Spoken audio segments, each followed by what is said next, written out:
솔로몬이 성전을 짓고 봉헌하면서 하나님께 기도했던 내용이 오늘 열왕기상 8장, 저는 27절부터 45절 이렇게 잘랐지만 1절부터 끝까지 전체 내용이 하나님께 기도한 기도의 내용입니다. 그 내용들 가운데 솔로몬이 했던 그 기도의 모습이 오늘 좀 우리가 좀 본받았으면 좋겠다 라고 하는 뜻에서 저는 짧게 세 가지의 의미를 가지고 말씀드리고 싶어요. 그래서 오늘 설교 제목이 뭐죠? 주께 기도하면, 그 다음에 나오는 첫 번째 대지는 주께 기도하면 이것이다, 이렇게. 두 번째 주께 기도하면 요것이다. 마지막으로 셋째 주께 기도하면 요것이다 라고 하는 연결된 말씀으로 보시면 좋겠습니다. 그래서 첫째는 주께 기도하면 들으신다는 거예요. 우리 하나님께서 우리의 기도를 들으신다. 우리가 우상에게는요, 아무리 기도해도 우상은 들을 수가 없어요. 들을 귀도 없고 들을 존재조차도 없어요. 근데 우리 하나님은 우리의 기도를 들으시는 분이에요.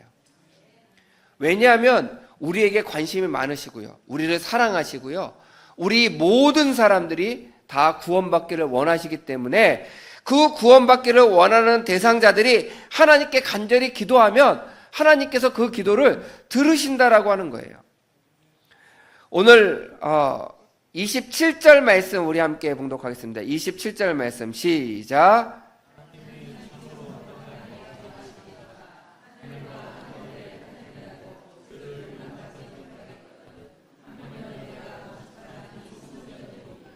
그러니까 솔로몬이 이렇게 이야기하는 거예요. 하나님은요, 하늘도 다 감당 못하고 땅도 다 감당 못하는데 제가 지은 성전 안에 들어오신다는 게 말이 안 된다라고 하는 거 저도 알아요. 하나님은 성전 안에 계실 분이 아니에요. 하나님은 이거보다 훨씬 더 위대하신 분이에요. 이렇게 고백하는 거예요. 근데 그 다음 나오는 28절에 이렇게 고백하고 있습니다. 그러나 내 하나님 여호와여, 주의 종의 기도와 간구를 돌아보시며 이 종이 오늘 주 앞에서 부르짖음과 비는 기도를 들어주시옵소서. 이렇게 기도하는 거예요. 그러니까 이 얘기는 뭐예요? 하나님은 하늘도 감당 못하고 땅도 감당 못하는데 이 조그만 성전을 하나님을 위해서 지었습니다. 하나님, 제가 간절히 기도하니까 하나님 이 성전에 임재해 주세요. 이렇게 기도하는 거예요. 그랬을 때 오늘 성경에는 오늘 본문에는 나오지 않지만 그 뒷부분에 보게 되면 하나님께서 솔로몬이 만든 성전에 임재하시는 장면이 딱 나와요. 내가 이 성전에 내가 너의 기도처럼 있으리라. 바로 이런 모습. 하나님께 이 솔로몬이 기도하는 것을 하나님은요, 들으신다는 거예요. 저는 이 솔로몬의 고백들 가운데 저는 열왕기상 3장 7절 말씀의 고백이 참 저는 개인적으로 좋습니다. 뭐라고 고백하냐면, 나의 하나님 여호와여, 주께서 종으로 종의 아버지 다윗을 대신하여 왕이 되게 하셨사오나 종은 작은 아이라 출입할 줄도 알지 못하고, 이렇게 돼 있어요. 솔로몬이 이렇게 고백하는 거예요. 하나님, 저는요, 아버지 다윗 대신에 이제 제가 왕이 됐어요. 그러면 뭐라고 기도해야 되냐면, 보통 그러니까 하나님, 저를요 이제 왕 대접해 주세요. 이렇게 기도해야 되는데 솔로몬 그렇게 교만하게 기도하지 않고 뭐라고 했냐면, 제가 왕이 되었는데 하나님 아버지 앞에 기도하려고 보니까 저는 문을 열고 출입할 때, 문을 열고 밖으로 나가고 문을 닫고 문을 열고 다시 들어올 수 있는 그런 일도 하지 못하는 존재임을 제가 깨달았어요. 하나님께서 전적으로 저를 도와주시고 인도해 주셔야 저는 되는 존재라고 고백합니다. 이런 고백을 했다는 거예요. 그 고백을, 그 기도를 들으시고 하나님께서 솔로몬에게 이 세상에 누구도 갖지 못한 지혜와 명예와 부를 하나님께서 솔로몬에게 내려주시는 거예요. 작은 아이와 같은 기도도 솔로몬이 했던 그 기도를 하나님이 들으셨다는 거예요. 그래서 저는 우리 성도님들이 정말 힘든 일이 있잖아요. 그럼 가정에서 하나님께 무릎 꿇고 기도하세요. 때로는 기도가 안 나올 때도 있어요. 한숨만 나올 때도 있어요. 한숨 푹 쉬세요. 그것도 하나님이 들으세요. 왜냐하면 간절한 마음으로 한숨 쉬는 것 때문에. 누구 앞에 나와서? 하나님 아버지 앞에 나와서, 하나님, 기도하고 싶은데, 제 마음은 기도하고 싶은데 제 감정이나 제 상황이 기도도 할 수 없는 상황이에요. 한숨밖에 나오지 않는 상황입니다. 그러나 하나님, 이 한숨 속에서도 하나님께서 내 기도를 들어주실 줄 믿습니다. 그리고 한숨을 쉬면 하나님께서 그 기도를 들으신다니까요. 제가 왜 이렇게 자신 있게 말씀을 드리냐면, 예레미야서 29장 12절 말씀, 우리 이 말씀은 중요하기 때문에 함께 봉독하도록 하겠습니다. 시작.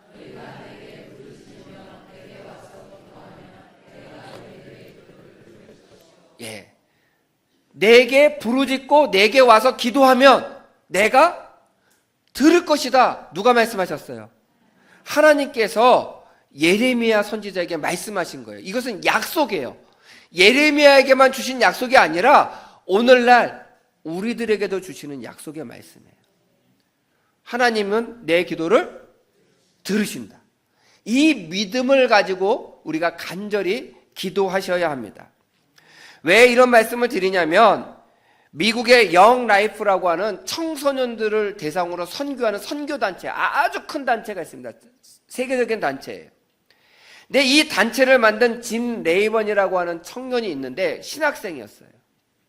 이 청년이 어떻게 이 단체를 만들게 되었느냐, 그 이유가 있는데, 그 이유는 무엇이냐면, 프레지어라고 하는 할머니가 고등학교 학교 앞에서 살고 계셨어요. 그래서 창문만 열면 학생들이 등교하는 장면, 하교하는 모습을 늘 보는 거예요. 근데 그 아이들을 보다가 내가 이 아이들을 위해서 뭘 좀 해주고 싶은데 뭘 해줄 수 있을까 생각해보니까 해줄 게 없는 거예요. 그래서 이 아이들의 미래를 하나님께서 지켜주시기를 원합니다. 기도해야 되겠다. 그래서 기도를 시작했어요. 혼자 자기 집에서. 근데 혼자 기도하니까 때로는 힘도 들어요. 그래서 어떻게 하면 자기 주위에 있는 사람들에게 같이 기도했으면 좋겠다. 그래서 할머니 5분이 합류를 해요. 그래서 할머니 몇 분이 됐어요? 6명이 기도하기 시작했어요. 할머니 6명이 청소년들을 위해서 기도하기 시작했습니다.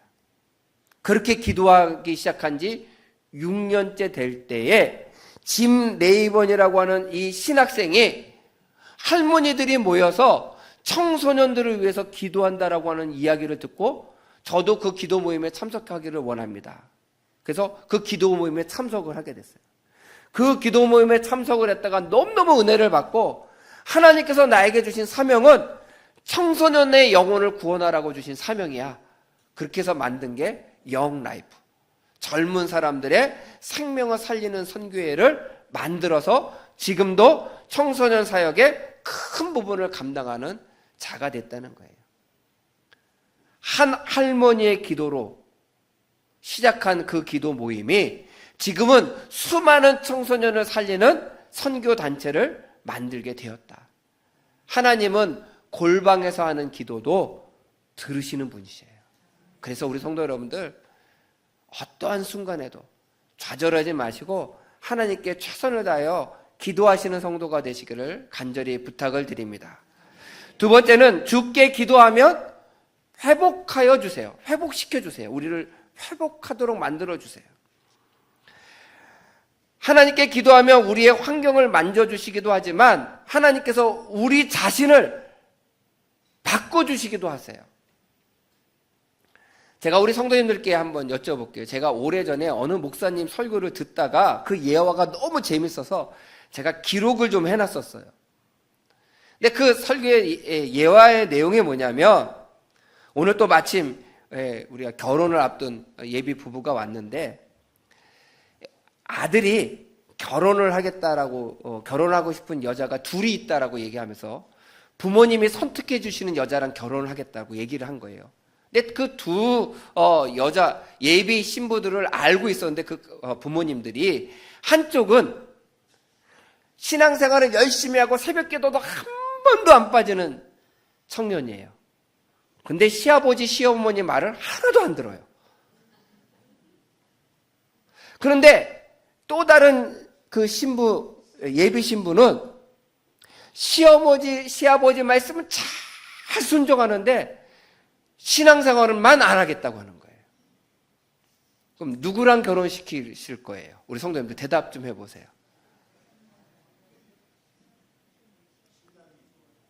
신랑이 좋은 사람하고요?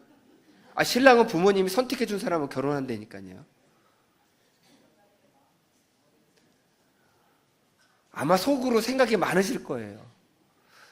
목사님, 아까 제가 1부 예배 때 물어보니까 전 둘 다 안 하고요. 신앙생활 열심히 하고 말 잘 듣는 사람하고. 그게 아니라 둘 중에 하나를 선택해야 된다면. 근데 그 목사님이, 그때 설교하신 목사님이 그렇게 얘기하시더라고요. 시어머니, 시아버지 말 안 듣더라도 믿음 생활 열심히 하는 사람과 결혼시켜야 한다고. 그 이유가 뭐냐면 그렇게 기도하면 하나님이 바꿔주신다는 거예요.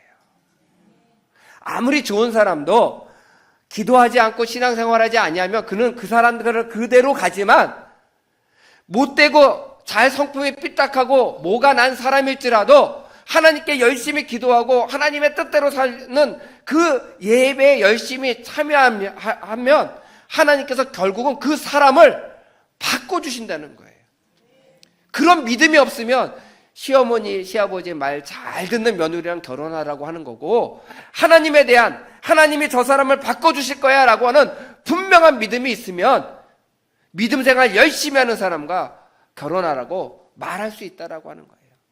저는 우리 성도님들이 어떤 믿음을 갖고 계십니까? 저는 우리 성도님들이 하나님께 간절히 기도하면 하나님께서는 나도 변화시켜 주시고 내 환경도 변화시켜 주실 줄 믿습니다. 그런 믿음을 가지고 기도하시기를 부탁을 드려요. 그런 믿음을 가지고 기도하셔야 돼요. 오늘 본문의 33절과 34절 말씀에 보면 이렇게 기도해요. 솔로몬이, 하나님, 저희가 죄를 지어가지고요, 하나님께서 우리를 징계하시려고 이웃 나라를 하여금 우리와 전쟁하게 하셨어요. 그래서 우리가 전쟁에도 지고요, 포로로 끌려가고요, 땅도 뺏겼어요. 그런데 하나님께 나와서 간절히 회개하고 기도하면 하나님께서 포로도 다시 돌아오게 하시고 빼앗긴 땅도 다시 찾도록 해 주실 줄 믿습니다. 솔로몬이 이렇게 기도하거든요. 저는 이런 기도가 위대한 기도고요, 믿음의 기도하는 자라고 생각합니다. 하나님께서는 우리의 환경을 만져주시는 분이에요.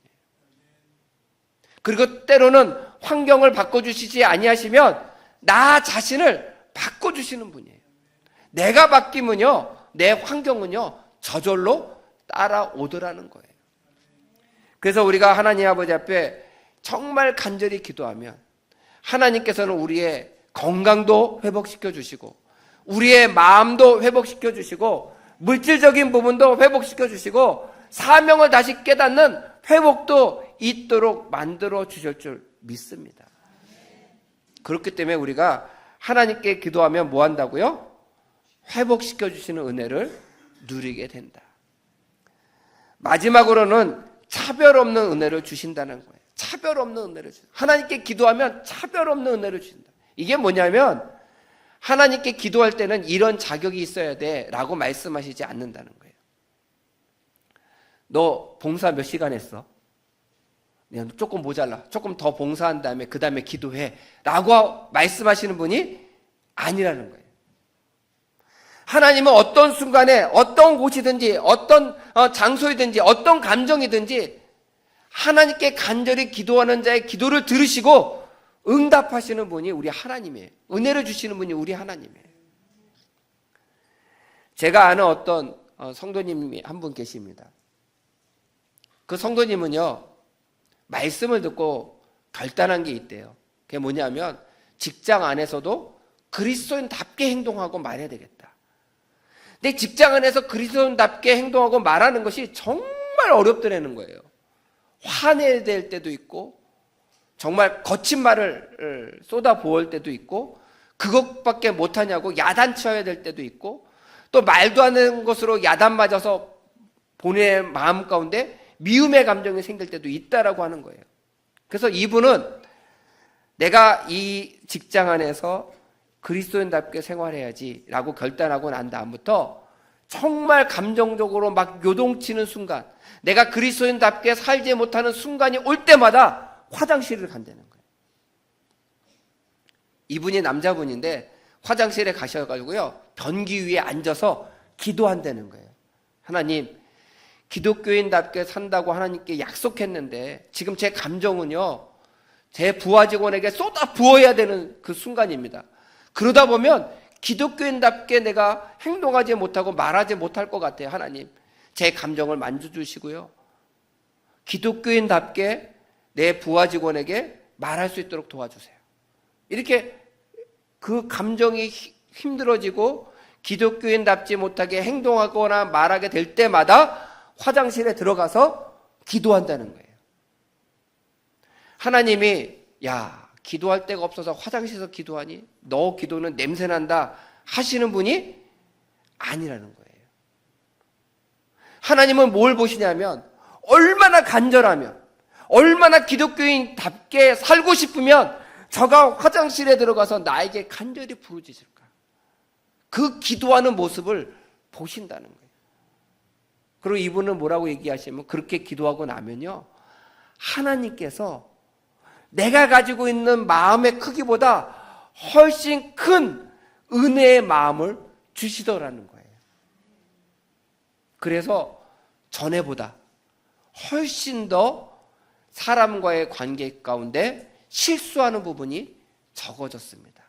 그렇게 고백했던 그 고백을 제가 들은 적이 있어요.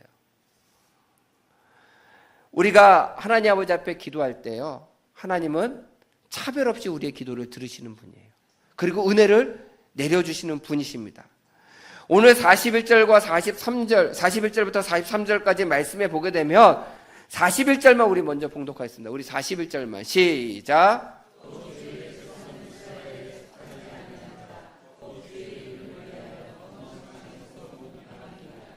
네. 먼 지방에서 온 이방인이라도 하나님께 나와 기도하면 하나님께서 그 기도를 들어주신다라고 지금 솔로몬이 기도하고 있거든요. 근데 이 기도는요, 저는 솔로몬이 했다기보다는 하나님께서 솔로몬에게 기도의 영을 부어주신 것 같아요. 이 당시에는요, 이스라엘 백성은 우리만 구원하시는 하나님이에요. 우리만 선택하시는 하나님. 이방인들은 구원하지 아니하시고요, 이스라엘 백성만 구원하시는 하나님이에요. 그런데 솔로몬이 지금 기도하는 거예요. 먼 곳에서부터 온 이방인이 하나님의 전능하심과 그 권능을 알고 그것을 믿고 주님의 전에 나와 기도하면 하나님 그들의 기도도 들어주세요. 하나님은 이스라엘 백성뿐만이 아니라 먼 지방에서 온 이방인의 기도도 들으시는 분이에요. 제가 기도하라고 그러시면 가끔 우리 성도님들 가운데 그렇게 이야기하시는 분이 있어요. 목사님, 기도는 하고 싶은데 제가 염치가 없어서. 의외로 그렇게 말씀하시는 분이 많아요. 근데 저도 그게 어떤 마음인지 알아요. 저도 목회는 하지만 때로는 기도할 때 하나님, 제가 염치가 없어서 이럴 때도 있어요. 근데요, 염치가 없도록 마음을 주는 거는요, 사단이 주는 거지 하나님이 주시는 게 아니에요. 하나님은 기도하기를 원하시는 거죠. 그렇죠? 기도하기를 원하시죠? 뭐 이렇게 대답이 시원치 않으세요? 하나님은 기도하기를 원하시죠? 그렇죠? 하나님은 원하세요. 그러면 염치가 없어서는 기도를 하게끔 해요? 못하게끔 해요? 염치가 없어서 기도를 어떻게 해요? 못하게끔 하잖아요. 그래서 염치가 없어서라고 하는 마음은요, 사단이 주는 마음이에요. 염치가 없어도 기도하셔야 돼요. 좀 죄송한 얘기인데 철판 깔고도 기도하셔야 돼요. 왜냐하면 하나님은 기도하기를 원하시거든요. 우리가 어렵습니다, 힘듭니다, 괴롭습니다를 기도하기를 원하시는 분이세요. 여러분들의 자녀가 말을 너무너무 안 들어요. 근데 아프다고 힘들다고 엄마 나 아파, 아빠 나 아파 그러면 너 염치도 없니? 부모가 그러겠어요? 아픈 아이 어떡합니까? 붙잡고 약 먹이고 간호하고 날 때까지 정성껏 돌보지 않겠습니까? 이게 부모의 마음인데 우리 하나님은 우리의 마음보다 더 크신 은혜를 가지신 하나님이시라는 거예요. 그래서 하나님께 기도하면 하나님께서는 차별 없이 누구든지 기도하는 자에게 은혜를 내려주시는 분이시다. 아까 간증에서도 잠깐 말씀하셨지만 한국에만 계신 하나님이 아니에요. 캄보디아에, 아까 우리 쓰레기산 잠깐 사진 몇 장하고 영상 잠깐 나왔죠. 뒷모습으로 걷는 모습 나왔는데 그게 산이 아니고 쓰레기예요. 다 쓰레기예요. 아까 우리 김미영 집사님 아주 그냥 짧게 그냥 스쳐 지나가듯이 이야기했는데요. 저희가 두 가정을 방문했는데 와, 제 평생에 본 파리 숫자보다 더 많아요. 정말 파리가요 바글바글하고요. 사람이 가도 잘 피하지도 않아요. 얘네들도 간땡이가 부어가지고요. 피하지도 잘 안 해요. 얼마나 많이 있는지 몰라요. 그곳에서 사는 거예요. 그런데요, 거기에 있는 분들이 기도 제목을 냈고 저보러 기도해달라고, 우리 같이 간 선교팀 위해서 자기네들 가정을 위해서 기도해달라고 기도의 제목을 내는데요, 그 기도의 제목이 자식이 신앙 안에서 올바로 설 수 있도록 하나님께서 우리 가정을 회복시켜달라고, 그런 기도의 제목을 우리가 기도의 제목 내는 것과 똑같이 내더라는 거예요. 간절히 기도했습니다. 정말 울면서 기도했어요. 그 척박한 곳에서 아이를 임신해서 그 아이도 잘 태어나고 그 아이가 지혜롭게 잘 자랄 수 있게 해달라고 기도의 제목들을 냈고 함께 기도하는 그 기도 가운데 하나님이 함께 하시는구나. 이곳에서도, 어느 곳에서도, 어떤 곳에서도 하나님께 기도하면 하나님께서는 차별 없는 믿음으로 채워주실 줄 믿습니다. 오늘 제가 하나님께 기도하며 하나님께서 내 기도를 들으시고 그 다음에 하나님께서 내 삶을 회복시켜 주시고 하나님께서 차별 없이 은혜를 주신다라고 하는 말씀을 드렸습니다. 그런데 제가 오늘 우리 성도님께 정말 드리고 싶은 말씀, 설교의 가장 중요한 말씀 뭐냐면 기도해라, 이 말씀 한마디예요. 오늘 말씀 들으시고요, 다 잊어버리셔도 좋습니다. 하나님의 기도를 들으시고 회복시켜 주시고 차별 없는 은혜를 주시고 그거를 기억하지 못하셔도 상관이 없습니다. 근데 하나만 기억하세요. 기도해야 되겠다. 하나님, 오늘 이 순간부터 하나님께 기도하는 성도로 살기를 원합니다. 이렇게 결단하시고 기도하시는 성도가 되시기를 주님의 이름으로 간절히 축원드립니다.